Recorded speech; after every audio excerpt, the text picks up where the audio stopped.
সকাল হতে না হতেই লেগে গেল তুমুল গন্ডগোল আমার হাজবেন্ডের সাথে। কারণ আমি রেখেছিলাম এক গামলা জামা কাপড়, যেগুলো আমাকে খুব তাড়াতাড়ি কেচে মেলতে হবে। যেহেতু আমি সবকিছু কাছাকাছি একসাথেই করছি, তাই ভেবেছিলাম বিছানার বেডশিটটাও আজকে কেচে দেবো। কিন্তু ওনাকে কে তোলে ঘুম থেকে? কিছুতেই ঘুম থেকে উঠতে চায় না। কাজে যাবে, তাও আবার 8টার সময় ঘুম থেকে উঠবে। ভাবো তো, কার না ওই সময় মাথাটা গরম হয়ে যায়। দিল সকাল সকাল আমার মুডটা এইভাবেই গরম করে। তো হ্যালো এভরিওয়ান, কেমন আছো সবাই? আমি সুলেখা নিয়ে এসেছি নতুন আর একটা ভিডিও।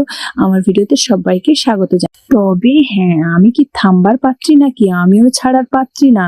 আমি কিন্তু টেনে টুনে বেডশিটটা বের করে নিয়েছি। তোমরা তো দেখতেই পাচ্ছ, আমি এখন বেডশিটটাকে ভালো করে কেচে কেচে ধুয়ে নিই। জামা কাপড় ধোয়াধুয়ি শেষ করেই আমি কিন্তু ক্লান্ত, তাই আমি নিজে এবার চান করে ফেললাম। চান করে এবার রেডি হয়ে গেলাম ছেলেকে স্কুলে নিয়ে যাব। যেহেতু ছেলেকে 10টার সময় স্কুলে নিয়ে যাব, তাই ভাবলাম তাড়াতাড়ি কেচে কুচে নিজে স্নান করে নিয়ে তারপরে ছেলেকে স্কুলে নিয়ে যাব। আর যেহেতু শীতকাল, যদিও এখন অতটা শীত নেই, ভিডিওটা কয়েকদিন আগে, তাই একটু ক্রিম না লাগালে হয়? মুখগুলো কেমন সাদা সাদা ফ্যাকাশে হয়ে যায় না?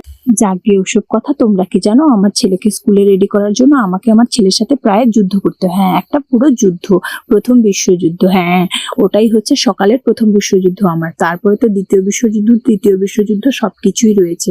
একে একে আমার ব্লগগুলো তোমরা ফলো করলে অবশ্যই পুরো ভিডিওগুলোই দেখতে পাবে। আর হ্যাঁ, যদিও সোশ্যাল মিডিয়াতে আমাকে এই প্রশ্নটা অনেকে করেনি, কিন্তু আমার সামনাসামনি আমাকে অনেকেই এই প্রশ্নটা করেছে যে সিঁদুর আমি গলায় কেন লাগাই। আসলে আমি যেদিন থেকে জেনেছি যে সিঁদুর পরার 5টা নিয়ম রয়েছে এবং সেই নিয়মগুলো মেনেই আমি সিঁদুর পরি। প্রথমে আমি সিঁথিতে দিই, তারপরে কপালে দিই, তারপরে কণ্ঠে দিই, তারপরে শঙ্খে দিই, তারপরে বাকি অবশিষ্টটা আঁচলে লাগিয়ে দিই। তো এটা কিন্তু সিঁদুর পরার একটা নিয়ম। এবং যে শুধু এইভাবে পড়তে হয় তা না, মনে মনে একটা মন্ত্র আমি উচ্চারণ করি এবং সেটা সিঁদুর পরার মন্ত্র। তোমরা যদি জানতে চাও অবশ্যই আমাকে জানিও, মন্ত্রটাও একদিন তোমাদের সাথে শেয়ার করে দেবো আর কি। জানো তো, অনেকটাই জামা কাপড় ছিল, তাই ধুতে ধুতেই লেট হয়ে গেছিল। তাই ছেলেকে আমি স্কুলে ছেড়ে দিয়ে এসেই জামা কাপড়গুলো মেলতে চলে এলাম আর কি। আমার মতো এরকম রোগ আছে যে প্রত্যেক দিনের জামা কাপড় প্রত্যেক দিন সাবান দিয়ে কাচতেই হবে। সার্ফ দিয়ে না কাচলে আমার যেন ভালোই লাগে না। আর যেদিন মন হয় সেদিন তো আবার বেশি করে জিনিসপত্রগুলো টেনে এনে কাচি। তো জানো, ইদানিং আমি অনেকটা পোস্ট কম করেছি। কিন্তু পোস্ট কম করলে কি হবে? রিল যেরকম তৈরি করিনি, ফটো যেরকম তুলিনি, সেরকম আমি লং ভিডিও অনেকগুলো বানিয়ে রেখেছি। কিন্তু সমস্যা একটাই, ছোট ছোট ক্লিপ নিতে গিয়ে আমার স্টোরেজটা কিন্তু ফুল হয়ে গেছে।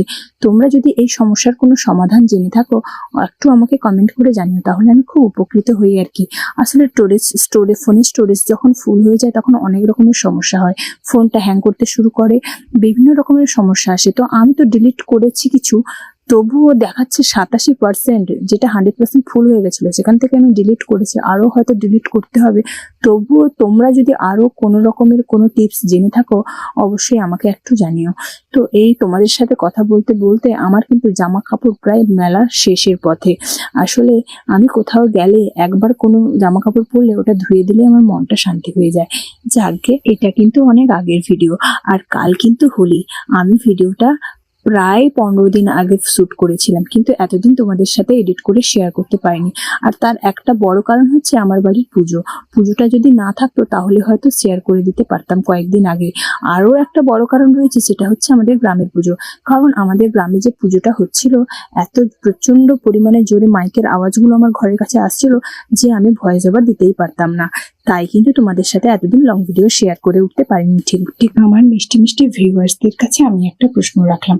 আসলে আমার ছেলের স্কুলের ইউনিফর্মগুলো কালো কালো ছোপ হয়ে যায়। তো সেটাতে আমি ব্লিচিং আর লেবু দিয়ে পরিষ্কার করি, কিন্তু প্রচন্ড দুর্গন্ধ ছড়ায়। যেহেতু ব্লিচিংটা খুবই খারাপ গন্ধযুক্ত, সেটা তোমরা সকলেই জানো। তোমরা যদি কেউ কোনো ভালো টিপস জেনে থাকো অবশ্যই আমাকে জানিও, তাহলে আমি টিপসটা ব্যবহার করতাম আর কি। কারণ ওই গন্ধটা আমার ছেলের একদমই পছন্দ না, এমনকি আমারও পছন্দ না। তো তোমাদের যদি কোনো ভালো টিপস জানা থাকে, জানালে আমি খুব উপকৃত হতাম। তো আজকের এই ভিডিওটা এই পর্যন্ত। আর ভিডিওটা কেমন লাগলো অবশ্যই জানিও। আর আমার এই সমস্ত ভিডিও যদি ভালো লেগে থাকে, পেজটাকে ফলো করে দিতে কিন্তু ভুলো না। সঙ্গে একটা লাইক তো বানতে হয় না? আর হ্যাঁ, তোমরা কিন্তু ফলো করাতে খুব কিপটিমি করছো। তাড়াতাড়ি ফলো করে দাও। ফলো করে দিলে তো আমার নেক্সট ভিডিওগুলো তোমাদের কাছে খুব তাড়াতাড়ি পৌঁছে যাবে। টাটা।